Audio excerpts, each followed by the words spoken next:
It was 1975 and Gerald Ford was in the White House. A gallon of gas cost drivers 56 cents. And the entertainment world was stunned at the divorce of Sonny and Cher. In Oklahoma, a group of state employees at the Department of Transportation were putting together an organization that would change the way you work. It was here at the Oklahoma Department of Transportation that saw the beginnings of what would eventually become OPEA, the Oklahoma Public Employees Association. Those original founding members knew they needed a stronger voice at the state capitol. So they decided to form an association that would fight for better pay, better working conditions, and more rights for you as a state worker. By 1980, OPEA had hired its first executive director, Pat Hall. But in the beginning, we were trying to sell not only the idea to join OPEA, we were trying to get state employees to stick their neck out to make progress. I will tell you, trying to sell memberships at $1 a month to collect that dollar was probably as difficult as if the dues would have been $50 a month. I actually would stand outside of some of the mental health hospitals or highway department headquarters in a coat and tie and try to hand a brochure to people about OPEA. It got to the point that I thought the finger meant hello, because that's how many state employees were so scared that they would give me the finger. It was before electric windows, so you've never seen somebody roll that window up as fast as they could when somebody was trying to get them to join a labor organization. Back in those days, state employees could be fired at a moment's notice. Even though the merit rules were in place, having a copy of those rules was considered contraband. There was no grievance procedure. You could not review your personnel file, and your boss could simply walk in with a termination form and tell you to sign. That's when folks started seeing the benefits of being an OPEA member.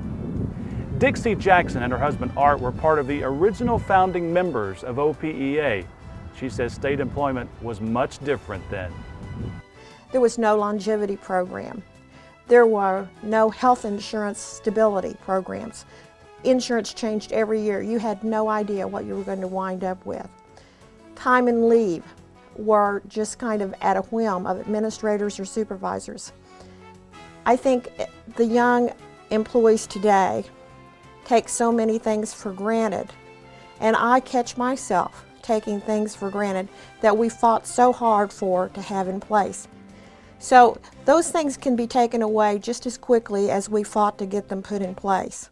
And for a young employee that wants to make a career out of state government, they need to belong to OPEA to protect their rights, their benefits, and to be a part of what we have become. Today, OPEA is growing. The association is becoming more bipartisan, electing legislators who will fight for your rights as a state worker. Sterling Zerley was an OPEA member during his 20-plus years at tourism. Now, he's OPEA's executive director.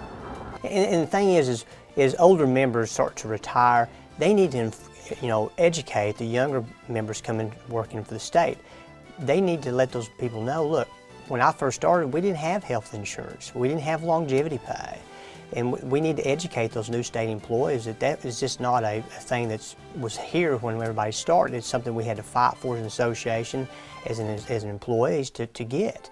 And the thing is that can be taken away during one legislative session. Longevity could be gone, the health insurance could be reduced. So I mean, that's things we have to keep fighting for, and then also for additional benefits. One recurring question among today's state workers is, why should I spend $15 of my hard-earned money to join OPEA? What difference could one person make? Well, DHS employee Haley Falkenberry is one of those new generation state employees. She says it's time every state worker gets off the sidelines. I think that there has been a lot of apathy within my generation, but I think that it's time for us to stand up and let everyone know that we can have our voices heard.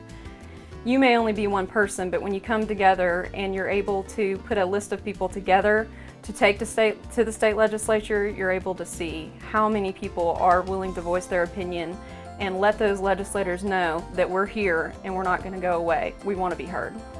I see young people actually taking a stand and letting everyone know that we are here and we're willing to get out there and we're going to fight for what we want. And we're not going to sit silent and let people walk all over us again. We are going to stand up and actually get out there voice our opinions, do it in a very classy way, and get change. Today's OPEA has more than 10,000 members throughout Oklahoma, but with 32,000 state employees, we still have a long way to go. My goal is to have all 32,000 state employees as members, because as effective as we are now with just 10,000, just think what we could do with 32,000. I mean, we could actually own the state of Oklahoma. Becoming an OPEA member definitely has its perks, including on-the-job grievance counseling, prepaid legal services, as well as lobbyists every day here at the state capitol fighting on your behalf. So, what are you waiting for? OPEA is working for you every day, so talk to your coworkers, fill out a membership application, and let's show Oklahoma all state employees are united in making this a great place to work.